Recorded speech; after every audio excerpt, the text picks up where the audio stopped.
right, welcome to Life Extension Live. I'm Dr. Mike, and that is Dr. Crystal. Today is an awesome day. I love these kind of shows. We're going to talk a lot about mom and her not just mom, grandma, aunts, aunties. We already talked about, but basically those home remedies that moms love to use for just about anything. And they turn it up when they become grandmas. I'm just going to let you know. I'll tell you right now, my great grandma had a bunch of these things. So I'm really excited about today. So on today's show, we're going to talk about home remedies. Are they myths? Are they facts? Basically, we're going to ask the question, was mom right or wrong? And we're going to see what the science says, right? Yes, we are. We're gonna be the nerds and bring science into this. I don't know if we'll change any mom's minds. Not at all. Not at all. My grandma could care less if you had anything science to show her. She'd be like, no. Now we do want to mention there are some kind of like, home run hitters in mom's homes and remedies. Can we see that list? Here it says antibiotics for home remedies, etc. That list right there, it's used for centuries, if not millennia in some cases. Yes. A lot of great science, and not just antibiotics. Mm-hmm. For managing inflammation, sugar level, blood sugar with cinnamon, of course, mint for an upset stomach. Yeah. Always. So or freshen your breath. So moms have been pretty on top of things because that's well supported in science. But we're going to look at some specific remedies and let us know, what were the remedies your mom used to give to your grandma, and or which ones have you just heard about, whether you've tried them or not. We're going to start with number 1, thyme tea for a cough. Thyme tea for a cough. Dr. Crystal, was mom right? Was mom right? Yes! Yay! All right, mom was right. What kind of research do we have to support that? Yeah, so thyme tea, I learned about this from my husband, and he got it from his mom for a cough. There's research with bronchitis, but there's a little bit of a caveat. When we started going down the research rabbit hole, we found that it was primarily the research is with tea combined with ivy, but nevertheless, it's still yeah, and we that's a good point. A lot of when you look up a lot of this research, a lot of these herbs and stuff like that, they're often combined. Yes. So it's hard to know exactly, but in this case, thyme seems to be pretty good for a cough. Mom was right. Mom was right, and at home, I told you I got this from my husband who was dealing with a lingering cough. He just took the thyme from the pantry and put it in a little metal sachet, or not a metal. What do you think? Wait, Alex, what is this called? Sachet. Anyway, it's when you're making your own herbal teas at home. Right. Sachet. Sachet. Yes, that's the word. And it seemed to work for him. He loved it. I think you should probably use fresh. Not sure about that. Yeah. I think if you always fresh is always better. But all right, let's go on to number 2. Number 2 is about honey. Honey on a wound or for a sore throat. Was mom right or wrong? Mom was right. A teaspoon of honey helps mommy and babies feel better. Great for its antibacterial effect. Targets fungus, targets viruses, and so yes. Yeah, honey has a lot of different compounds in it. First of all, it has a low pH, which bugs don't like. It has some hydrogen peroxide in it. It does. That's going to be helpful there. Antioxidants and other compounds. There's one kind of honey called Manuka honey that pharmaceutical companies will process, put them in a patch, and you can put those on wounds and bed sores and stuff. Yeah, topically. Yeah. So yes. So honey is a big one. Topical and internally. Okay. Thanks, Mom. Number 3. Did your mom ever put honey on you? No, not topically, but definitely, And teas and honey and stuff. teas. Yeah. Absolutely. Okay, let's go to number 3. Drinking ginger tea for headaches. Was mom right or wrong? Mom was right. Moms, you'll see most of these moms, they know what they're talking about Well, for the most part. Here's what's interesting about this. Of course, mom's going to be right most of the time because these things have been done for a long time, right? Yes. If they didn't work, wouldn't moms move on to something else? Yes.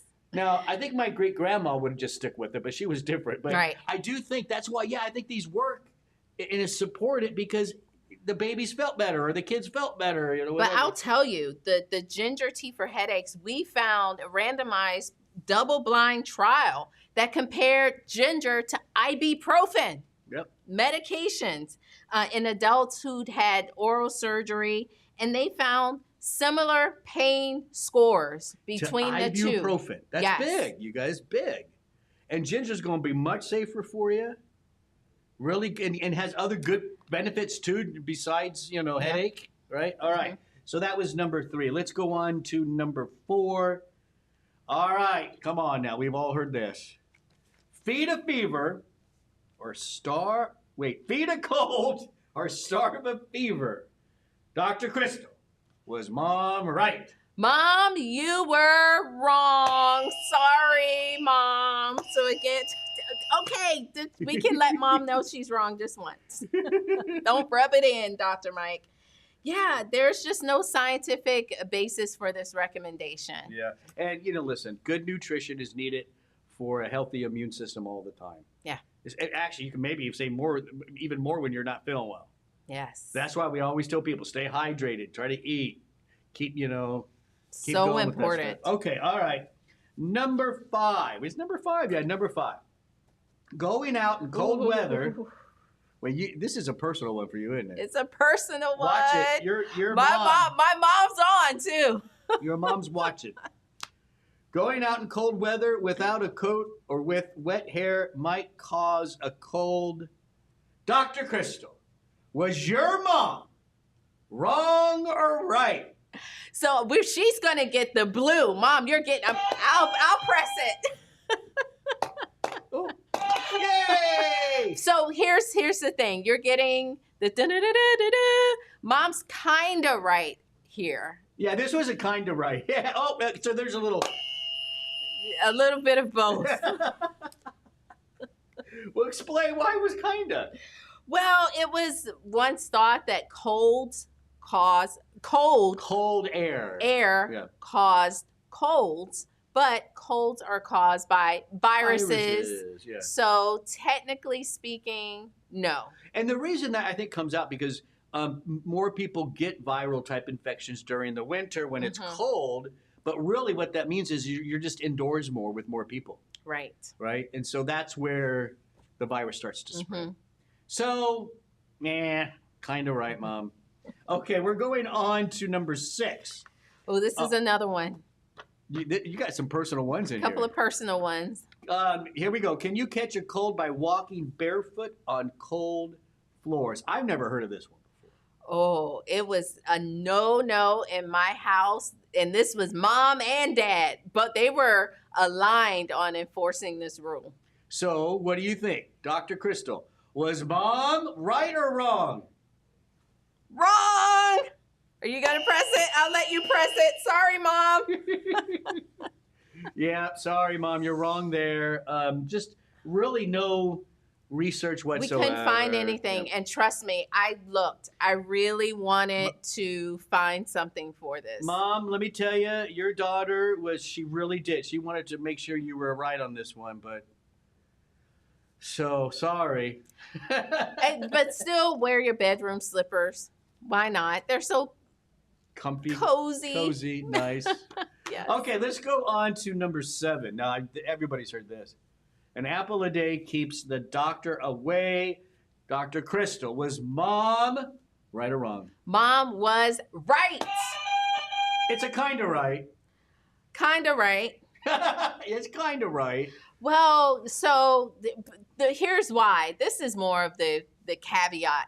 there's nothing that's really going to keep a doctor away. Right. I mean, come on. there's always a place for medical attention. Of course. Even if it's just for a checkup. Yeah. But apples do, and I think it's more like the white fleshy fruits kind of share, apples, pears, they kind of share some of the same compounds. There's a lot of polyphenols. I even saw, I didn't bring this up when we were preparing all this, but a few years ago, there was a study on strokes showing that white fleshy fruit could reduce. So there's definitely reason to eat apples. Well, sure. You're going to get the pectin, which is a type of soluble fiber that helps with cholesterol. Floridin. Yes, floridin helps with blood sugar support. So yes, and then of course just the polyphenols and the vitamins and the minerals that you find in the apple. And is there anything better than a nice cold crisp apple? When you bite in it and it's just so, is there anything worse than a mushy one? Oh yeah, I'm not into mushy apples. It has to be so crisp, right? Yes. Okay. Oh, apples and peanut butter. Yes. Or almond butter. Yeah, either that's fine. Okay, let's go on to number 8. Chicken soup. Is it good for colds? Dr. Crystal, was Mom right? Yes, Mom, you are right. Good for colds, good for the soul. And then you wanted to talk about traditional chicken soup, right? Well, okay. Well, because most of the benefit is coming from the broth that is made from the chicken, which is from the bones and the cartilage. So traditional chicken soup, that broth is you get the meat off first, and then you put the bones in water with some salt, pepper, seasoning, whatever you want, and it's that broth that has all the immune so you're compounds. Getting like what's in the bone marrow. Yes, that's where those immune boosting compounds are. Okay, and then you put the meat back in, blah blah blah, and there's your chicken. So Yeah. my point in all that was, I don't know if you can go to the store and get one of those canned things and think it's the same thing as tradition. Well, there's also something about the warm soup and the vapors. Kind of inhaling that vapor good, when you're, a nice hot bowl of soup and you have to kind of put your face down in that and slurp it. That can help with nasal passages as well. Okay, there you go. We're getting some thumbs up and hearts on that. Yeah, your mom said I was right. So that's good. So chicken soup, go for it. It's great for you. Lots of and then when most chicken soup too, traditional, you have a bunch of different vegetables. Yeah.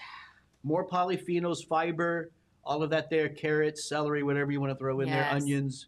Yeah. And the soup is keeping you hydrated. Yeah. It's a nice, good It's hydrating. mostly water at the end of the day. Exactly. So yes, go for colds, go for it. Chicken soup. I kind of want some now. I know. With some peanut butter and apples.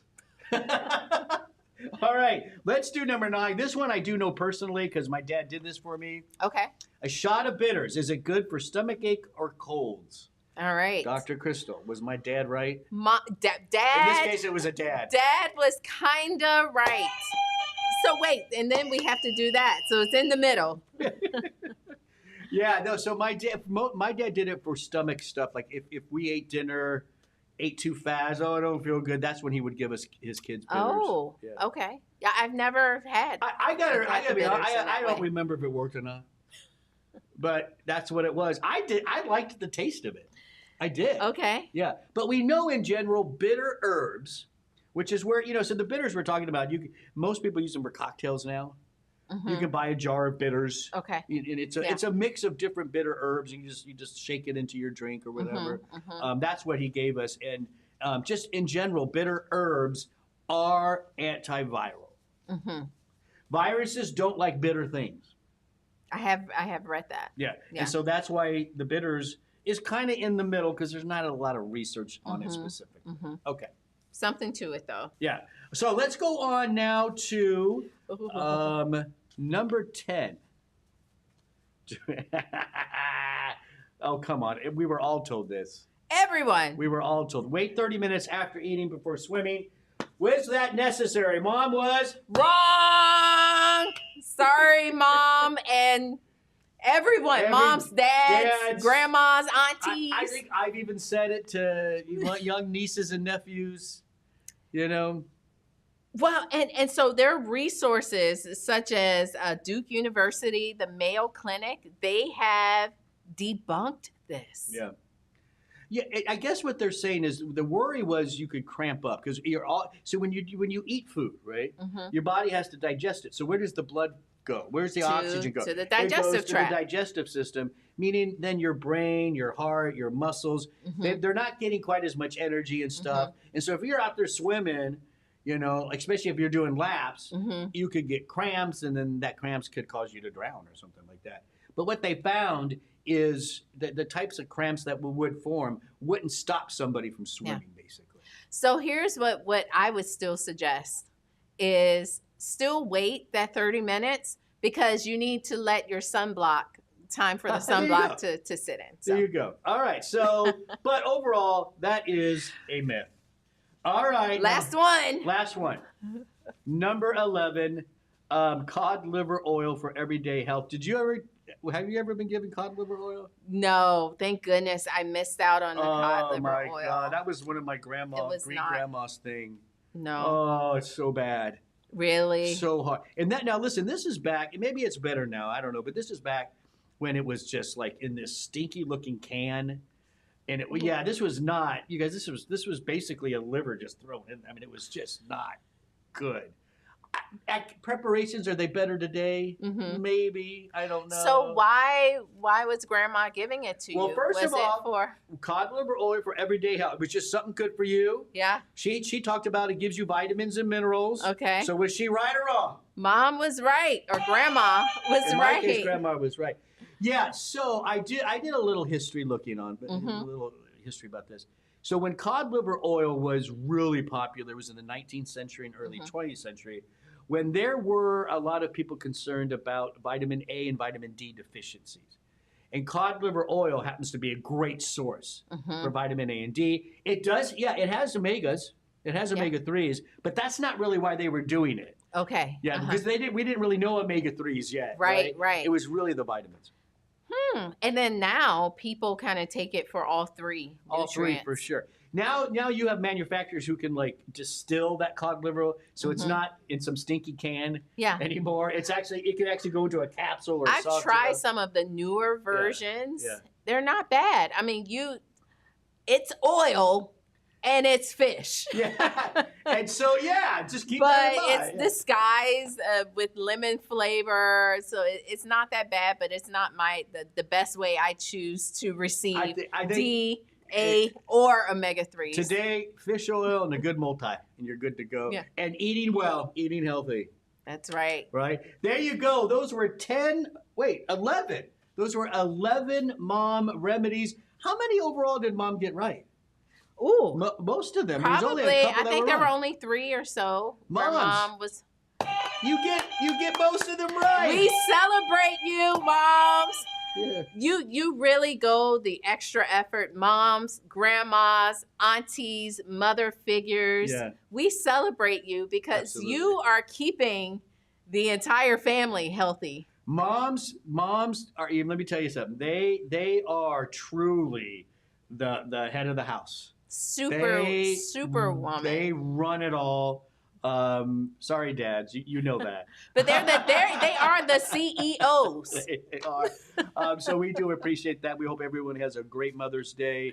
By the way, if you want a little bit more on these home remedies, you go to lifeextension.com/home remedy. And I think there's a few more on there or something, right? It's not there's just overall strategies to support your immune system all year round. There you go. So check that out at lifeextension.com/home remedy. And when you're there at Life Extension, you can shop around. When you want to buy something, check out. Put in the code LELIVE for 10% off, plus free shipping and handling when you spend $50 or more. That code is LELIVE. And don't forget, we go live every Wednesday at 12 noon Eastern Time. So whatever channel you watch us on, subscribe, join, follow. Ring the bell. Ring the bell, whatever you got to do. Every channel has something different. I don't know. They always make fun of me here because I can't keep track of it. Do what you got to do to know when we're going live, but it's real simple. Wednesday, 12 noon Eastern Time. I'm Dr. Mike. That's Dr. Crystal. We will see you next Wednesday.